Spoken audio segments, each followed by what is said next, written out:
আসসালামু আলাইকুম, কেমন আছেন সবাই? গত পর্বে আমি ইউআই ইউএক্স ডিজাইন কি এটা নিয়ে আমি বিস্তারিত আলোচনা করেছিলাম। সো এই ভিডিওটি দেখার পরে আপনারা অনেকে আমাকে পার্সোনালি নক করেছেন এবং আমাদের ফেসবুক পেজে অনেকে মেসেজ দিয়ে জানিয়েছেন যে এই সেক্টরে এখন আসা আমার উচিত বা উচিত না। সো এই ভিডিওতে আমি এ টু জেড বলে যাব। আমার এই ভিডিওটি প্রথমে দেওয়া উচিত ছিল, তাহলে আপনাদের মনে এই কোশ্চেনগুলো আসতো না। যাই হোক, এই ভিডিওতে আমি এ টু জেড বলে যাব, তাহলে আপনারা বুঝতে পারবেন যে আপনার এই ইউআই ডিজাইনে আপনার আসা উচিত বা উচিত না। আমি আমার ভিডিওতে এ টু জেড আমি ইউআই ডিজাইন নিয়ে কমপ্লিট আমি ভিডিও দিয়ে যাব, বাট ইউএক্স নিয়ে যে আমি খুব ভালো পারি বা আমি নিজেও খুব বেশি জানি না, তারপরে যতটুকু জানি আমি এটা বলার চেষ্টা করব। তারপর আপনারা এই স্টেপ বাই স্টেপ এই ভিডিওগুলো দেখে গেলে ইউআই ডিজাইন এবং ইউএক্স ডিজাইনে অনেক আইডিয়া পেয়ে যাবেন। এবং আমি কি করতেছি যে ইউআই ডিজাইন নিয়ে কিন্তু ধারাবাহিকভাবে কোনো টিউটোরিয়াল নেই আমাদের ইউটিউবে, মানে বিশেষ করে বাংলা কন্টেন্টগুলো আপনি যদি দেখেন যে আপনি ইউআইএক্স ডিজাইন দিয়ে সার্চ দিলে আপনি শুধু ওয়েব টেমপ্লেট ডিজাইনগুলো পাবেন। সো ওইখানে টাইটেল লেখা থাকবে যে ইউআই ইউএক্স ডিজাইন। আসলে এর মাধ্যমে অনেকেই ভুল বুঝেন, যে অনেকেই ভাবেন যে ওয়েব ডিজাইন এই পিএইচডি ডিজাইনটাই হচ্ছে ইউআই ইউএক্স ডিজাইন। আসলে এটা ভুল। ইউআই ইউএক্স ডিজাইন কি এটা নিয়ে আমি পূর্বে টিউটোরিয়ালে বলে দিয়েছিলাম। আপনারা যদি পূর্বে টিউটোরিয়ালটি মিস করে থাকেন তাহলে আমার ভিডিওর উপর একটি কার্ড দেখতে পাচ্ছেন, ওই কার্ডে ক্লিক করে আপনি পূর্বের ভিডিওটি দেখে আসবেন, তাহলে আপনার ইউআই ইউএক্স ডিজাইনের এ টু জেড আইডিয়া ক্লিয়ার হয়ে যাবে। সো যা বলতেছিলাম যে আপনারা অনেকেই জিজ্ঞাসা করেছিলেন যে এই সেক্টরে এখন আসা ঠিক হবে বা ঠিক হবে না।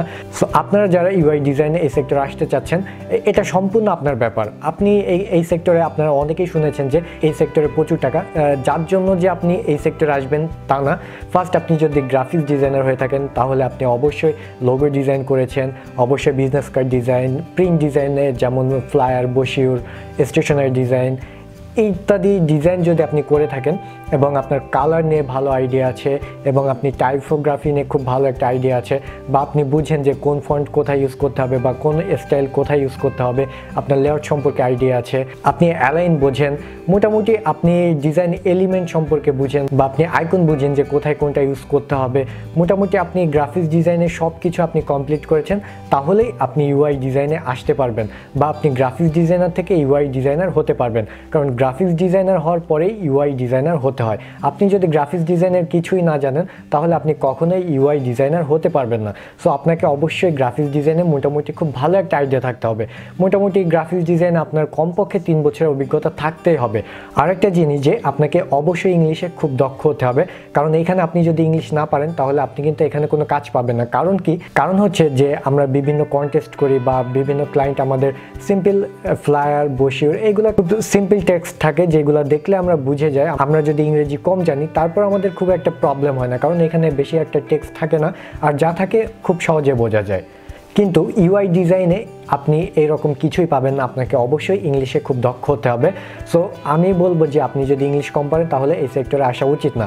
আর আপনার গ্রাফিক্স ডিজাইন সেক্টরে কমপক্ষে 3 বছরের অভিজ্ঞতা আপনার থাকতে হবে, তাহলে আপনি ইউআই ডিজাইনে আসতে পারেন।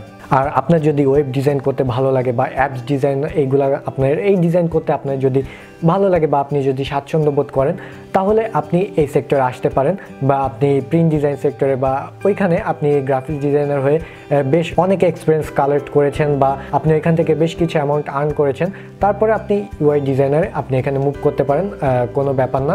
বাট আপনার যদি কোনো অভিজ্ঞতাই না থাকে তাহলে কিন্তু আপনি এই সেক্টরে কিছুই করতে পারবেন না, কারণ এখানে অনেক স্টাডি করতে হয়, অনেক কিছু জানতে হয়। কারণ ইউটিউবে চ্যানেল বা ইউটিউব ভিডিও দেখে আপনি এইগুলা কখনোই শিখতে পারবেন না, অবশ্যই আপনাকে ইংলিশ আর্টিকেল পড়তে হবে। সো এর জন্য আপনাকে অনেক স্টাডি করতে হবে, অনেক রিসার্চ করতে হবে, যার পরে আপনি একজন দক্ষ ইউআই ডিজাইনার হতে পারবেন। আর আমি এখানে আমার চ্যানেলে আমি স্টেপ বাই স্টেপ ইউআই ডিজাইনে আমি ভিডিও দিয়ে দিব। আমি অলরেডি বলেছি যে আমি ইউএক্স সম্পর্কে খুব একটা ভালো জানি না, তারপর আমি যতটুকু পারবো আমি দিয়ে যাব ভিডিও। আমি কি করব যে এখানে অনেক ভুল রাস্তা আছে। সো আমি এই বাংলা কন্টেন্ট এই জন্য ক্রিয়েট করতেছি যে আমার মতো যেন আপনারা ভুল রাস্তায় না যান বা আপনারা না বুঝে শুনে একটা কাজ করেন। সো আমি আপনাদের স্টেপ বাই স্টেপ আমি বুঝিয়ে দিব, বা আমি একটা রাস্তায় আপনাদের হাত ধরে মাঝপথ পর্যন্ত আপনাদের নিয়ে যাব। সো আমি যদি পারি বা বেঁচে থাকি ইনশাল্লাহ আপনাদের কমপ্লিট করে দিব, যে রাস্তা কমপ্লিট করে দিব, শেষ পর্যন্ত আপনাদের হাত ধরে আমি হেঁটে নিয়ে যাব। তারপরও আমি যদি আপনাদের হাত ধরি, বাট আপনারা কিন্তু সব কিছুই যে শিখবেন বা এটা কিন্তু কথা না, এখানে আপনার নিজের আগ্রহ থাকতে হবে, আপনার নিজের স্টাডি করার ক্ষমতা রাখতে হবে বা একটু রিসার্চ করতে হবে, তাহলে আপনি কিন্তু পারফেক্ট ডিজাইনার, ইউআই ডিজাইনার হতে পারবেন। আর এখানে যেহেতু কালার নিয়ে, টাইপোগ্রাফি নিয়ে, সব অ্যালাইন নিয়ে, সব কিছু নিয়ে, এইগুলাই নিয়ে, এই ডিজাইন এলিমেন্ট নিয়ে, সো এইগুলাই হচ্ছে ইউআই ডিজাইনারদের কাজ। সো আপনি যেহেতু গ্রাফিক ডিজাইনার, সো এই সেক্টরে আপনি খুব ভালো কিছু করতে পারবেন। এবং এইখানে আপনার ক্রিয়েটিভ চিন্তাভাবনা অবশ্যই থাকতে হবে, কারণ আপনি যদি নতুন কিছু আপনি চিন্তাভাবনা না করতে পারেন, তাহলে এই সেক্টরে আপনি কিছুই করতে পারবেন না। তাই আমি আপনাদের উদ্দেশ্যে বলবো যে যারা শুনেছেন যে ইউআই ডিজাইন বা ইউএক্স ডিজাইন এই সেক্টরে প্রচুর টাকা, একটা প্রজেক্টে মিনিমাম $600 থেকে $1000 প্রাইস হয়, সো বা ছোট ছোট কাজে অনেক অ্যামাউন্ট পাওয়া যায়। সো যারা এইটা ভেবে ইউআই ডিজাইন এই সেক্টরে আসতে চাচ্ছেন, তারা মারাত্মক ভুল করতেছেন, কারণ আপনি জানেন না যে এখানে কি কি প্রয়োজন হয় বা আপনার কোনো অভিজ্ঞতাই নেই, তাহলে কিন্তু এই সেক্টরে আপনি সাকসেস হতে পারবেন না। তো আমি আপনাদের বলবো যে আগে ওই সেক্টরে খুব ভালোভাবে কাজ শিখেন, তারপরে এই ইউআই ডিজাইন এই সেক্টরে আসেন। সো আপনি যদি নতুন হয়ে থাকেন, অনেক যারা নতুন তারা অনেকে আমার ভিডিওটি দেখেছে, সো আমি তাদের উদ্দেশ্যে বলবো যে ইউআই ডিজাইন এইটা অনেক পরের বিষয়। আপনি ফার্স্টে আগে আপনি প্রিন্ট ডিজাইন ওইগুলো কমপ্লিট করেন, তারপরে এই সেক্টরে আপনি আসতে পারেন, নো প্রবলেম। আগে ওইগুলো কমপ্লিট করে আসেন। আর যারা ইউআই ডিজাইনার হতে চাচ্ছেন, তাদের আমি একটা কথাই বলবো যে বিভিন্ন ওয়েবসাইট বা অ্যাপস ওইগুলো পরে দেখেন। আপনি ফার্স্ট ওয়েব টেমপ্লেটগুলো, বিভিন্ন ওয়েব টেমপ্লেট, এগুলো পিএইচডি ডিজাইনগুলো আপনার সেম টু সেম কপি করার চেষ্টা করেন। আর সব কিছু এই ওয়েবসাইটে এই প্যাটার্নগুলো কেমন থাকে, হেডারে কী কী থাকে, ফুটারে কী কী থাকে, মিড সেকশনে কী কী থাকে, মেনু বারে কেমন ডিজাইন হয়, বা লোগো সবসময় দেখবেন যে এটা লোগো কিন্তু আপনার ওয়েবসাইটে সবসময় টপের লেফট সাইডে থাকে। এটা হচ্ছে একটা প্যাটার্ন, এইগুলা একটা প্যাটার্ন ফলো করে। এগুলা ইউএক্স ডিজাইনার যারা তারাই ফলো করেছে, কারণ যখন একজন ইউজার তখন ফার্স্ট তার লোগোর দিকে চোখ যায়, তারপরে মেনু বার, তারপর সার্চ বার, বা তারপরে স্টেপ বাই স্টেপ আবার ডাউন হতে থাকে। সো এইভাবে হচ্ছে ইউএক্স ডিজাইনার এভাবে রিসার্চ করে এগুলো বের করেছে। সো এইভাবে এই প্যাটার্ন ফলো করে এই ডিজাইনগুলো হয়ে আসছে।